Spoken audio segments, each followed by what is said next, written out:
In this lecture of design principles of concrete structures, I will show you how to design a beam. Okay, so that's why the title of this lecture is Design Examples. Example number 1. Design a singly reinforced rectangular flexural member means design a singly beam, okay, beam that is B1, okay, whose length is 3.5 meter. To be used as interior simply supported short beam, okay, short beam. Slab panel is 5 meter by 3.5 meter, means 5 meter is the length of the panel and the width of the panel is 3.5 meter. Factored slab load is 10 kilonewton per meter square, means the load from slab, floor finish, all the loads, that is total load is factored slab load is 10 kilonewton per meter square. Fc prime for this beam will be 17.25 megapascal. Fy means grade of steel 300 megapascal. Width of the beam is 228 millimeter and the architectural depth, that is 375 millimeter. Here is the same example, design problem 1, okay, example 3.6. In this example we will design the same beam, same factor load, same length, same concrete strength, uh, grade of steel, okay. Select SI reinforcing bars and keep the width of the member equal to 2 to 8 millimeter, okay, that's the width. And the architectural maximum permitted depth means we cannot go beyond 375 millimeter, okay, architectural depth, not effective depth, total depth of the beam. Okay, now the data given in this problem: length of the beam 3.5 meter, factored slab load, that is 10 kilonewton per meter square, Fc prime 17.25 megapascal, that is concrete strength, Fy, that is steel grade, width of the beam, okay, that is also given 2 to 8 millimeter, architectural depth, okay, 375 millimeter. That is the data given. Now, before designing, we do not know what will be the actual weight of the beam. So before designing, we will go for the approximate self weight of the beam. The formula for the approximate self weight of the beam, okay, equal 2400, that is the density of concrete, of reinforced concrete, B over 1000, B is width of the beam, BW over 1000, L over 12, okay, that is the trial depth of the beam, and 9.81 divided by 1000 to convert into kilonewton per meter, okay. So the service dead load, the dead load of the beam, okay, that is 1.57 kilonewton per meter, multiplied with 1.2, that is the load factor, okay, for the dead load, that is 1.2, for live load, that is 1.6. So factor dead load is 1.2 into dead 1.57. So the factor dead load is 1.88 kilonewton per meter. Now that is the interior beam, okay, that is the interior beam. So we have to calculate the equivalent width, that is we have discussed in the load mechanism in the beams, okay. So equivalent width can be calculated as we have discussed in the lecture 8. So here again, okay, here is same beam, the length of the beam is 3.5 meter, uh, uh, means the shorter direction, the longer direction, that is Ly 5 meter. So Lx is 3.5 meter. Equivalent slab width supported, okay, so that is the formula we have developed in the previous lecture. So that is 2.3 hour into Lx. Lx is 3.5 meter, so our equivalent slab width is 2.34 meter, okay. So the factored slab load acting on beam, okay. So the slab load that is given, the load which is coming from above, floor finish slab load, concrete slab, okay. So we will multiply with the equivalent width that we have calculated from here, okay. So now all the load will be transferred to this beam, 10 into 2.34 kilo, okay, multiplied with this. So total factor load will be 23.4 kilonewton per meter. Okay, total factor load means the load of this is the load of slab only. The self weight of the beam or the beam weight of the beam, which is we have calculated approximately, that is 1.88. Okay, that is also factored, and the factored slab load on beam, that is we have calculated, that is also factored 23.4, that is mentioned in the question statement. So the total factor load will be slab load plus beam load that will act on the beam. So WU is 25.3 kilonewton per meter. Okay, now for simply supported beam, okay, the moment formula is omega L square by 8. Okay, omega is the UDL load. Okay, so UDL load is 25.3 kilonewton per meter. We will put in the here in the place of W, that is 25.3, and length of the beam is 3.5. So omega L square by 8, the total moment from all above this loading is here 38.74 kilonewton meter. Now we will design our beam against this moment. Okay, this is the load moment which will generate after the application of loading on the beam. Now minimum effective depth for singly reinforced section. Okay, so here is the D minimum formula. D minimum formula is mu over 0.205 fc prime into B. Okay, that we have also proved in the previous lectures. Okay, in the derivation of the beam, D minimum plus 60 okay, 60 D minimum is the effective depth, means from the steel to the top fiber. Okay, so total depth means considering the cover of the concrete plus stirrup plus half dia of the bar. So total depth will be D minimum plus 60. So let's see what will be the H minimum. Mu is the 38.74 kilonewton per meter. So we will multiply with K 1000 and to convert into meter into millimeter, again multiply with 1000. Okay, so that's why write it 10 power 6 in the denominator 0.205 fc prime into B. The answer is H minimum 279 millimeter. That is less than, means the required H minimum is less than architectural. Okay, so that is okay. Now let's check the second criteria, depth control. Depth for deflection control. What will be the depth against the deflection control? Means to control the deflections, what will be the minimum depth? So that formula is L by 20. L is 3.5 meter multiplied with 1000, 3500 divided by 20, 175 millimeter. Okay, so now the maximum allowed by the architect, that is 375 millimeter. So it means we can use this one. Okay, that will also cover the deflection control. Okay, and we can just round it up. Okay, in the multiple of 75 millimeter. Okay, so most general depth, okay, means trial depth. That is also the formula from where we can start by taking the depth of the beam and designing. That is the trial depth, that is L by 12. Okay, that is 3500 by 12, that is 292 millimeter. The depth may be selected in multiples of the brick height if possible. Okay, so selected depth is H 300 millimeter. To get the effective depth, we will minus the concrete cover, stirrup dia, and the half of the dia of the mean bar. Okay, so D is equal to H minus 60. Okay, so our effective depth is equal to 240 millimeter. Okay, the figure 60 millimeter is corresponding to expected one layer of steel. Okay, if there is one layer, that is also discussed, we will use 60 millimeter, or even if there is two, then we can use the 75 millimeter. Now here are the steel ratio criteria.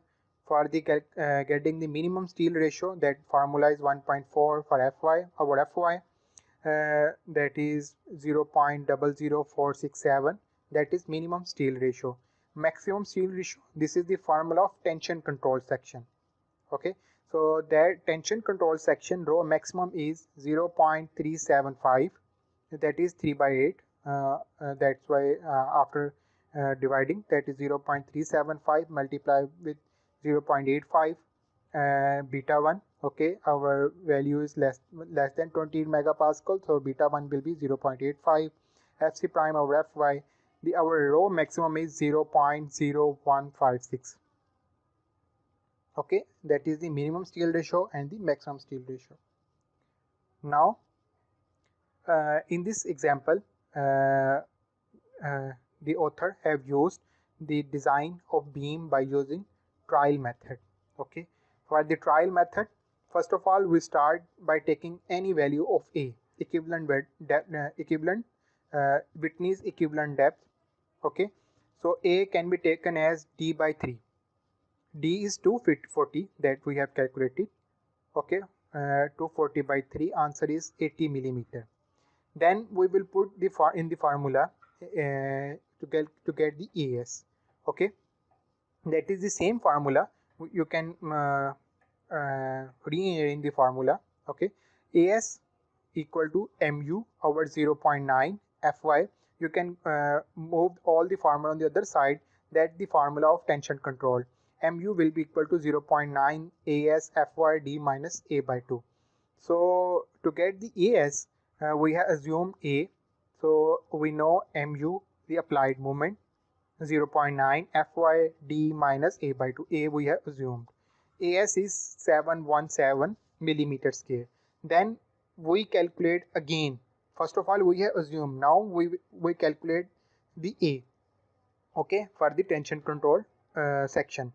A will be calculated as AS Fy divided by 0.85 Fc prime B. The A value will be equal to 64 millimeter. Okay, then again put the A value in this formula and again calculate the value of AS. Now the AS value is 690 millimeter square. In this formula only the new A value has changed. Okay, then again we repeat the procedure to get the A value. Then we have again used the new AS value and again calculated the A. The A is 62 millimeter. Okay, so then again the new A put in the AS equation. Okay, now we got the AS is equal to 687 millimeter square. Now you can see you can stop the performing the trial if the latest AS and the previous AS are nearable. Okay, in the nearable of 10 millimeter square. So that is just the difference is 3 millimeter square. So our this answer is okay. So sufficient close to the previous answer. So that is okay. Okay, now AS is 687 millimeter square. Now we have to provide the area of steel. Okay, for providing the area of steel, here the author have used 2 number 20 plus 1 number 15. Okay, so let's see. Okay, author mentioned in the start that use SI reinforcing bars, no US reinforcing bars. So that's why I am going in the SI reinforcing bars chart here. No, sorry. Here, SI reinforcing bars. Okay, so the area of one S20 bar is 300 millimeter square. Then the second bar will be also 300, so total will be 600 millimeter square. If okay, required area of steel is 687. Okay, so 2 number 20 plus 1 number 15 area of steel is 200. So 200 plus 300, that area of steel will be total 800. Okay, if we provide 800, then that will be more than the required. So that will justify the design requirements. Okay, so that's why author has used 2 number 20 plus 1 number 15 provide the required. You can use different arrangement. Okay, for example, you can use number 15 to number 4 number 15 bars. Okay, but you have to also justify the spacing between the bars. Okay, you can use the alternative arrangements, so the total area must be greater than the required. Okay, author has used. Okay, here in the figure, uh, the detailing, final detailing of this section. Before the detailing of this section, I want to make a comparison of the this trial method with the exact method. Okay, so steel ratio from this example is coming. Here is the area of steel, that is 687 divided by BD. B is the 228 millimeter and the width is effective depth is 240 millimeter. So steel ratio is coming 0.01255. Okay, steel ratio. Now I am calculating the steel ratio by using the exact formula, that is rho is equal to 0.85 fc prime over fy 1 minus under root 1 minus 2.614 mu over fc prime bd square. The answer is 0.012529. Okay, that's it. That is uh, for the first three digits, that is exactly the same, even the fourth digit. Okay, now at the fifth digit, that is different, so that is too much close. Okay, it means we can use the trial method or the exact method. Both methods are okay. Now the detailing. Okay, so that is the longitudinal beam width of this port 2 to 8 millimeter, 2 to 8 millimeter. Okay, so that is 3272 millimeter. When you plus this, then the length will be 3.5 meter. And here at the center, two number 20 bars are used plus one number 15, and one number 15 are used for bent up at the spots. Okay, at which location the bent up is provided. Okay, so here is the location. uh, this the section of this reinforcement is shown in this cross section, and the stirrup are provided at means ties number 10 at 125 millimeter center to center. In this lecture I didn't perform the design for shear. Okay, this is for only flexure, means for the bending moment. When we go for design of shear, then we will calculate the stirrup dia spacing etc all. So that's why here mentioned that is assumed. At the top, hanger bars are used to number 15, and at the bottom, two number 20 plus one number 15, and one number 15 are used for pent up. Okay, and the ties are used with the spacing number 10 at the spacing of 125 millimeter center to center. Here mentioned that is assumed. Okay, so that's how we do the detailing. Here spacing of bars. Okay, we have provided three bars, so let's see, is it the spacing is feasible. Okay, the total width of the support, okay, and the width of the beam, the total width of the beam is 2 to 8 millimeter minus 2 times cover, 2 times 40, that is the cover, minus 2 times stirrup dia. Okay, minus 2 times stirrup dia, minus here 2 to 8 millimeter minus cover from this side minus cover from this side. Let me take pencil. Okay, cover from this side, cover from this side, then minus this stirrup. Okay, this stirrup from this side and from both sides, 10 10. Okay, this thing is covered, this thing is covered, then minus 2 times 20. There are two bars of 20, this and this, minus 2 times 20 minus 15. Okay, minus 15 is the center. Then we divide by 2 because there are two spacings are coming. We have minus all the things in the line, then this total spacing by 2. Okay, so divided by 2, the value is coming 36.5 millimeter. Okay, the minimum required, that is near able to 25 millimeter. So our spacing is 36 millimeter, that is greater, so that is okay. The second check is provided steel ratio. Okay, this is the steel which is we have provided in this example. Okay, coming is here this value, but provided is more, so we are checking against the provided steel ratio 800 divided by BD. So value is coming 0.01462, that is greater than rho minimum and less than rho maximum. So our this check is also okay. So that's all for example 1.